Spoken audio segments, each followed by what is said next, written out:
देश का सियासी माहौल हर रोज बढ़ता जा रहा है। पहले औरंगजेब और अब राणा सांगा।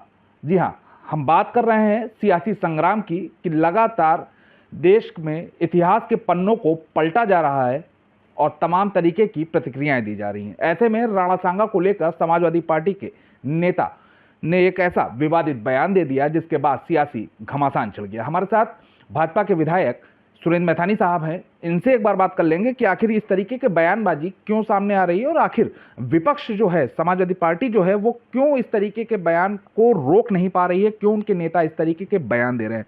विधायक जी, लगातार प्रतिक्रियाएं आ रही हैं। पहले औरंगजेब का मामला गरमाया, अब राणा सांगा को लेकर विवाद गहराता चला जा रहा है। क्या लग रहा है? देखिए, मुझे लगता है कि सपा में और कांग्रेस में, इन विपक्षियों में आपस में इतनी होड़ मची है मात्र तुष्टीकरण और हमारे मुस्लिम बहन भाइयों को भ्रमित करके उनके वोट को कैसे अपने पक्ष में वो इकट्ठा करें, क्योंकि उनके आगे एक भय, उनके ओबीसी भी हैं कि जो वो मुसलमानों के वोट को अपने पक्ष में न ले जाएं, इसलिए ये बार बार इस तरह के बयान दे रहे हैं। ये जनता के विषय को कभी नहीं छूते।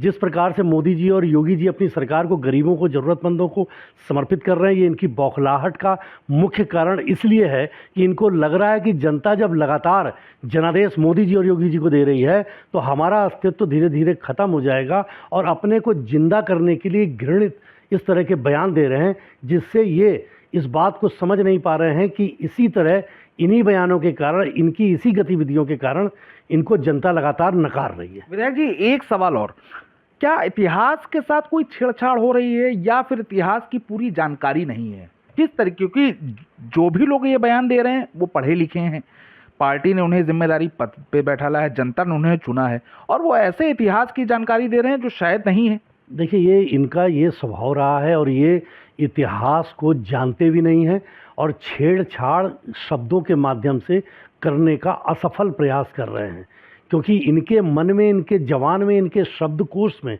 हमेशा ये रहा है कि ये उन्हीं लोगों का महिमा मंडन करते थे, आक्रांताओं का, और कहते थे जो जीता वो सिकंदर।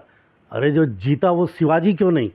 जो जीता वो कोई हिंदू जिसने इस देश को बचाने का काम किया, अपना बलिदान किया, पूरा परिवार बलिदान किया, गुरु गोविंद सिंह क्यों नहीं? ये लोग इस तरह की बातें बोल करके केवल तुष्टीकरण की राजनीति करते हैं और इसीलिए शायद ये पूरा बहुसंख्यक हिंदू समाज इन लोगों को लगातार नकार रहा है और आगे भी इनको इसका भुगतान करना पड़ेगा।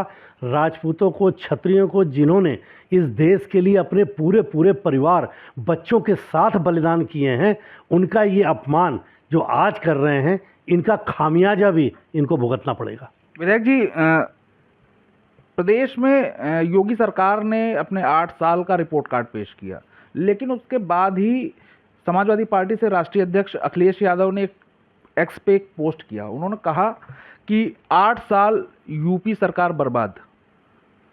क्या लग रहा है? बहुत सारे कमेंट किए जा रहे हैं, इस तरीके का जो कमेंट किया है अखिलेश ने, उसे कैसे देख रहे हैं? हाँ, देखिए, अखिलेश जी ये देख नहीं पा रहे और शायद मुझे लगता है पचा नहीं पा रहे। जानते तो हैं, मुख्यमंत्री रहे हैं, ये नहीं पचा पा रहे हैं कैसे राम मंदिर बन गया, कैसे सब तमाम हमारे बाबा के स्थल कॉरिडोर बन गए, कैसे प्रयागराज का एक महाकुंभ सफल हुआ, कैसे गरीबों को निःशुल्क राशन दिया जा रहा है, कैसे गरीबों के लिए कोरोना में जान बचाने के लिए पूरे देश के लोगों को वैक्सीनेशन किया गया। ये नहीं देख पा रहे हैं कैसे महिलाओं को सुरक्षा दी जा रही। ये नहीं देख पा रहे हैं, ये पचा नहीं पा रहे हैं कि कैसे अब मकानों पर, दुकानों पर, ज़मीनों पर कब्जे बंद हो गए हैं। ये नहीं पचा पा रहे हैं कि कैसे महिलाओं के साथ अभद्रता बंद हो गई। ये नहीं पचा पा रहे हैं कि कैसे जो विपक्षी लोग, ये समाजवादी पार्टी के लोग थानों में घुस करके पुलिस वालों को पीटने का काम करते थे और एफआईआरों तक को फाड़ देते थे, ये अब नहीं कर पा रहे हैं। तो इनको पचा नहीं पा रहे हैं और देख के भी अनदेखा करने की इनकी मजबूरी लग रही है और यही मजबूरी इनको एक्स तक ले गई है।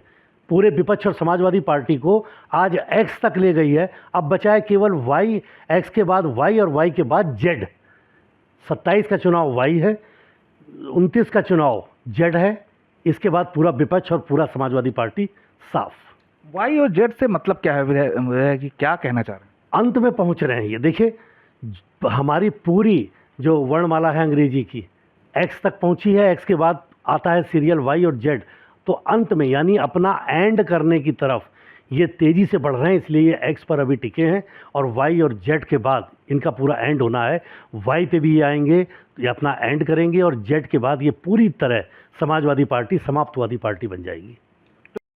तो ये भारतीय जनता पार्टी के विधायक सुरेंद्र मैथानी साहब थे, जिन्होंने अखिलेश यादव पर तंज भी कसा है, क्योंकि अखिलेश यादव ने योगी सरकार के 8 साल पूरे होने के बाद जो रिपोर्ट कार्ड जारी हुआ है उस पर कहीं ना कहीं करारा हमला बोल दिया है। अखिलेश ने एक्स पर पोस्ट कर कहा 8 साल यूपी बर्बाद रही है, वहां पर किसी प्रकार का कोई काम नहीं हुआ है, तमाम तरीके के तंज कसे गए हैं, जिस पर लेकर बीजेपी विधायक ने कहा है कि समाजवादी पार्टी और समूचा विपक्ष एक्स पर आ गया है, यानी कि अंग्रेजी की जो वर्णमाला है उस पर एक्स के कॉलम पर पहुंच चुका है। और वाई और जेड यानी कि विधानसभा चुनाव और लोकसभा चुनाव, 27 में विधानसभा चुनाव है, उसके बाद लोकसभा चुनाव होगा, वहां पर समाजवादी पार्टी पूरी तरीके से समाप्त हो जाएगी, यानी कि समाप्तवादी पार्टी बना दी जाएगी, ऐसा विधायक जी का कहना है। और बहुत जल्द ही इसके परिणाम भी सामने देखने को मिलेंगे।